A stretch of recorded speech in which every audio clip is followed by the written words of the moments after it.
Pensemos un poco en el Evangelio de hoy, en San José, en la figura de San José, en las figuras de San José, las imágenes de San José que se suelen tener. Partamos del sueño de San José, el padrastro de Jesús. Podríamos pensar en ese sueño como un indicio de su deseo. José ama tanto a María que resuelve el aprieto de un niño que no es suyo, lo resuelve como un regalo de Dios. Bueno, eso que no es mío, que no es mi plan, que no tiene mi ADN, puede ser un regalo de Dios para mí, podríamos pensarlo así. Eso que desde el principio está mal parido, eso que es disruptivo, eso que nos viene a romper los esquemas, eso que nos expone, eso que nos hace caminar por la cornisa de la reputación y la aceptación social, eso puede ser un regalo de Dios. El Evangelio de hoy trae una bolsa de problemas. María es mujer y es judía. María, que está comprometida, se ve embarazada de otro. No está mal decir otro. Estrictamente es otro. Y peor todavía, de otra cosa. En este caso, una divinidad, pero es otra cosa. No es un ser humano. Para que nos demos una idea del cuadro, por ahí sirve pensar a nuestros oídos, en nuestra época, en este contexto, decir que María haya dicho que estaba embarazada del Espíritu Santo, hoy podría ser traducido como haber sido inseminada por un extraterrestre. No está mal decir extraterrestre, porque ¿qué quiere decir extraterrestre? Quiere decir por algo que no es de esta tierra, que no es de este mundo. El temor es grande porque todo puede salir mal. Puede ser condenada, apedreada, perseguida. Ya de por sí, en la lógica del mundo, María está deshonrada y José también está deshonrado. La primera consecuencia, podríamos pensar entonces, es la deshonra de los dos. Es como en esas películas en las que los personajes viven en un barrio modelo y que cuando les ocurre algo fuera de lo normal, reciben de todos como mínimo las miradas de soslayo, la sospecha, el rechazo y, por qué no, hasta la violencia en algunos casos. ¿Qué hay que hacer? Y hay que mudarse. Y de hecho lo hacen, se van a Egipto. Vuelven cuando el Herodes de cada corazón ya se olvidó del asunto y las aguas están más calmadas. Desde ahora, la Sagrada Familia podríamos pensarla como una familia disfuncional. Para mí es bello y santo decirlo porque la familia de Nazaret siempre se pintó como una familia modelo, como una familia Coca-Cola, pero en todo lo que ellos son no hay nada ajustado a la norma. María es virgen y tiene un hijo de padre desconocido. Bueno, usted me puede decir que el padre no es desconocido porque se sabe que es Dios, pero ¿alguien conoce realmente a Dios? José, por otro lado, es esposo y padrastro. Jesús es hijo único, cosa rara en un tiempo en el que la fecundidad en el matrimonio era una bendición obligatoria. Y además es un hijo que no va a la escuela sacerdotal, que no se casa, no tiene hijos, no sigue el oficio paterno, se junta con locos y trotamundos. Él mismo es un trotamundo y que, para completarla, reniega de sus raíces religiosas y promueve una nueva religión. Es mucho para María, también es mucho para José. Son vidas marcadas por los caminos de contracorriente.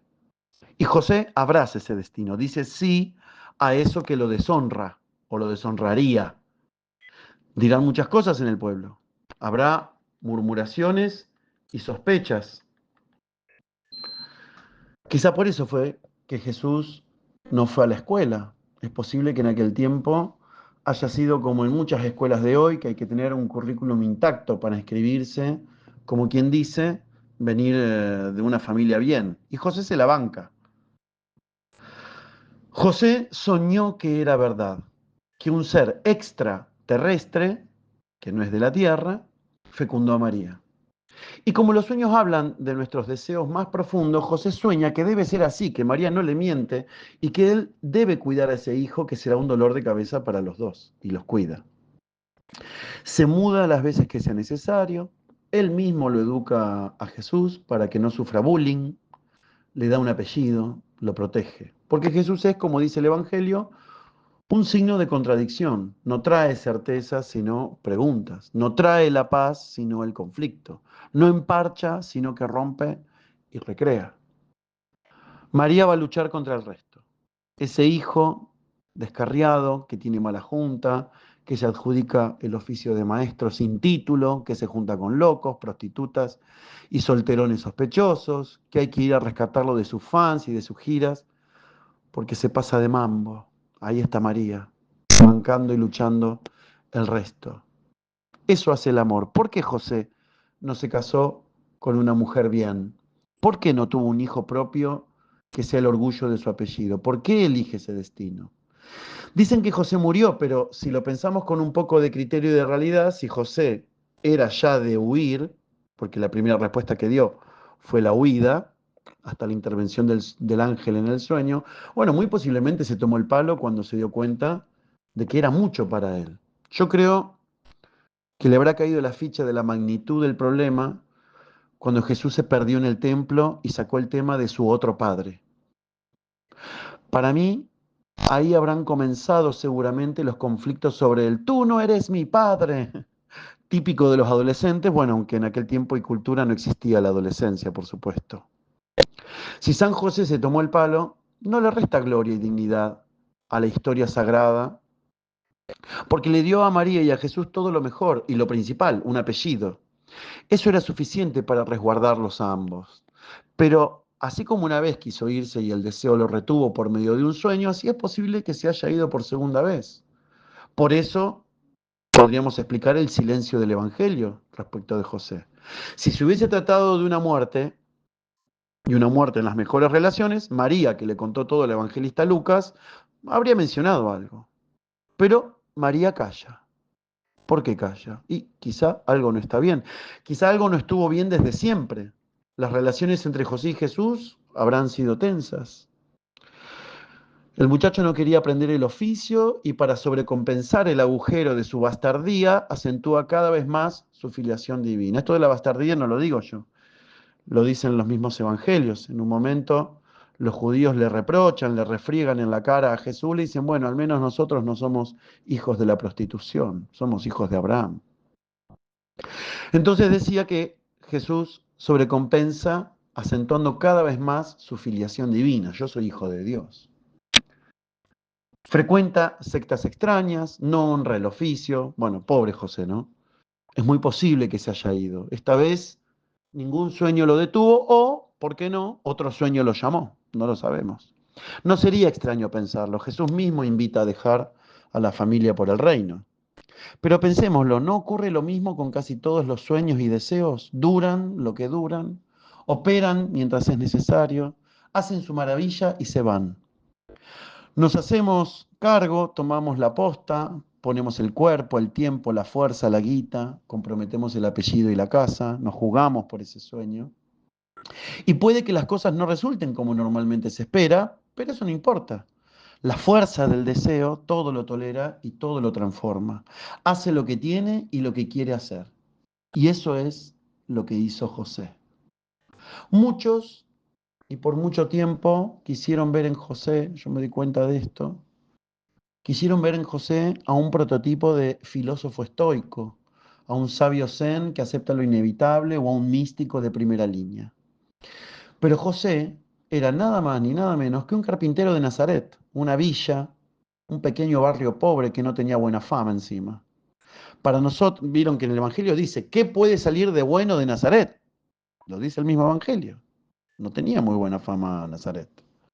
Para nosotros podría equivaler a cualquiera de las pequeñas villas del conurbano bonaerense.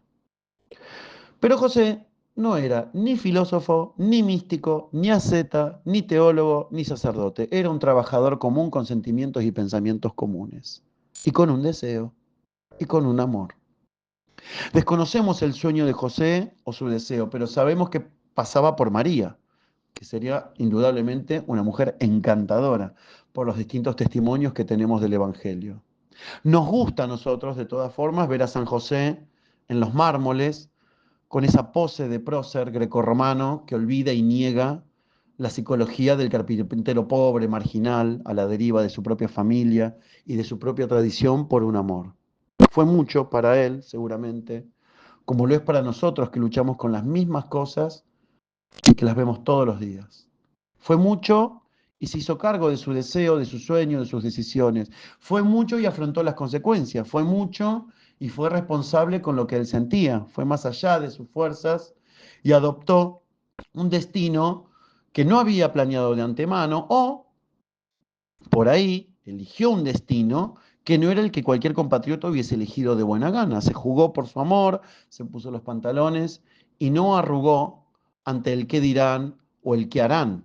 No fue pasivo, hizo, actuó en consecuencia, tanto para entrar en escena como para salir de ella. Es lindo también estar atentos a esto, hermanitos, que los proyectos humanos son mientras son y uno deja huella hasta que dejan de ser humanos, porque el proyecto divino sigue, más allá de nuestra lógica. El misterio de Jesús era demasiado para María y para José y ninguno de los dos lo comprendió, pero ninguno de los dos se acobardó. Si se le fue de las manos, es otro tema. Lo importante fue que fueron capaces de fundar la diferencia más allá de los estereotipos y exigencias de su propia cultura y, ¿por qué no? Podemos decir, ¿por qué no?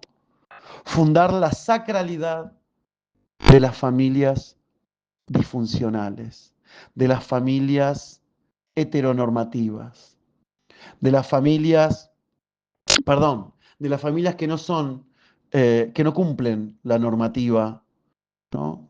La norma de un pueblo, de una cultura, de una época histórica, ¿no? Las que van más allá de todas esas consecuencias, se bancan el carozo, asumen su responsabilidad, sus sueños, su horizonte, más allá del que dirán, de lo que digan después, más allá de los riesgos también, porque hay riesgos, se toman riesgos, ¿no? Más allá de las aveniencias del devenir, deseado, indeseado, ¿no? De los detalles de la cotidianidad. Más allá de eso, tenemos un San José que se hizo cargo, y una María que se hizo cargo, y un Jesús que también se hizo cargo de su propio deseo.